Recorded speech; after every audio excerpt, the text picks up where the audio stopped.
שלום לכולם, אנחנו מוסיפים סרטוני הסבר נוספים לאולם ההדרכה שלנו. אנחנו היום נציג גדר גולי. גדר גולי מתחילה בזה שאנחנו מספקים ברזלים כאלה מגולבנים עם חורים אובליים שאנחנו פשוט מקבים אותם לשיש במרחקים שווים על פי השטח הנדרש. אחרי שקיבלנו את העמודים האלה ובדקנו שהם מפולסים, אנחנו מספקים תרבושים כאלה. התרבושים האלה בעצם נועדו לחסות את הברגי ג'מבו שמחלידים. אז פה לצורך העניין באולם הדרכה שלנו יש לנו שני עמודים קצרים שחתכנו אותם לצורך ההדרכה, וזה המצב לפני שאנחנו מתחילים לבנות את הגדר. יש לנו עמודים כאלה מפוזרים על גבי החומה. אז כמו שציינתי, אנחנו בעצם נמצאים עכשיו בנקודת זמן שהפרופילים האלה מונחים על גבי החומה במרחקים שווים ביניהם, בחלוקה שווה. השלב הבא הוא בעצם שאנחנו מספקים עמוד בצורה כזאת, שזה בערך במידות של 40 על 80. יש לנו פה מגרעת, בתוך המגרעת הזאת יכול להיכנס ספייסר שאתם תראו אותו בהמשך, ומה השימוש של הספייסר הזה בהמשך. הכנסנו עמוד אחד, הכנסנו עוד עמוד, ואנחנו מתחילים עם שני ספייסרים ראשונים שהם קטנים בעצם בצורה כזאת, מושחל בצורה כזאת עד לרצפה. עכשיו הגיע הזמן שאנחנו בונים את השלבים. לצורך העניין אנחנו ניקח שלב הייטק. השלב הזה אתם יכולים לראות שבמגרעות האלה נתפס הפרופיל בצורה כזאת.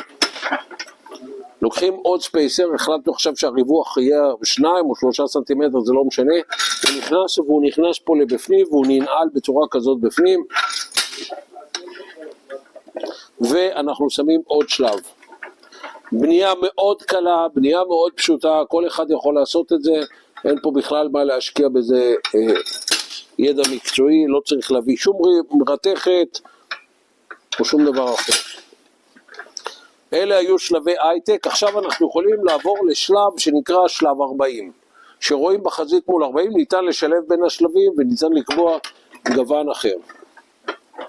שוב ממשיכים בצורה כזאת, משחילים את הספייסר בצורה כזאת, הוא נכנס פה לתוך המגרעת, הוא תופס את הפרופיל, הפרופיל לא יכול לצאת.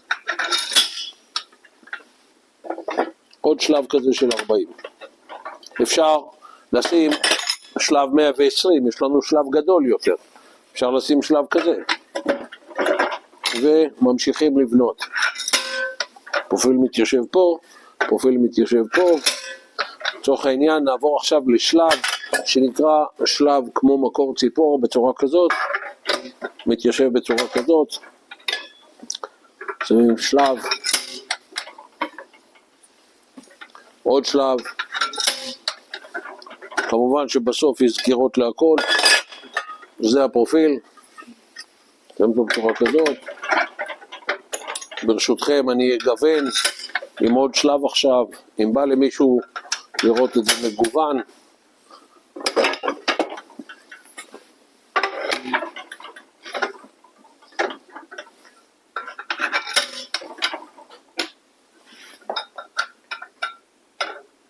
ככה בונים גדר גולי עד שמגיעים לשלב האחרון.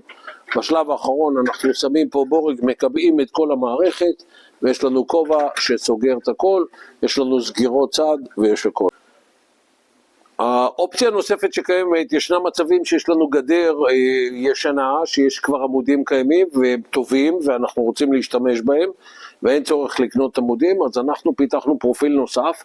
הפרופיל הזה בעצם, אם אתם יכולים לראות מקרוב, יש לו פה איזושהי מגרעת, שלתוך המגרעת הזה אנחנו מכניסים בורג. אז אם זו הגדר שלנו הקיימת, אנחנו מקבעים את זה פה באמצעות בורג, וברגע שקיבלנו את זה באמצעות בורג, הספייסר הזה נכנס פנימה והוא יכול להתנהג בדיוק אותו דבר ולקבל שלבים בצורה כזאת, בדיוק באותו דבר כמו הפרופילים האחרים, ואנחנו עושים את הגדר הזאת בשיטה הזאת על גבי עמודים קיימים, כך שזה יכול להיות חסכוני מאוד, אתם לא צריכים להחליף את העמודים.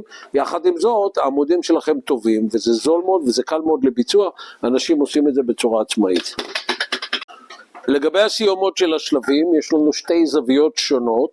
אם אנחנו משתמשים במקור ציפור או בהייטק, אז יש לנו זווית 40 על 18, עומק של הפרופיל הוא 38, אנחנו שמים זווית כזאת, בצורה כזאת, בסוף הגדרות. אני יכול להראות לכם פה במקרה דוגמה של גדר משולבת, שאנחנו מסיימים אותה עם זווית בצורה כזאת, בואי נצלמי את זה מפה, ואנחנו קוטמים אותה לפי השלב.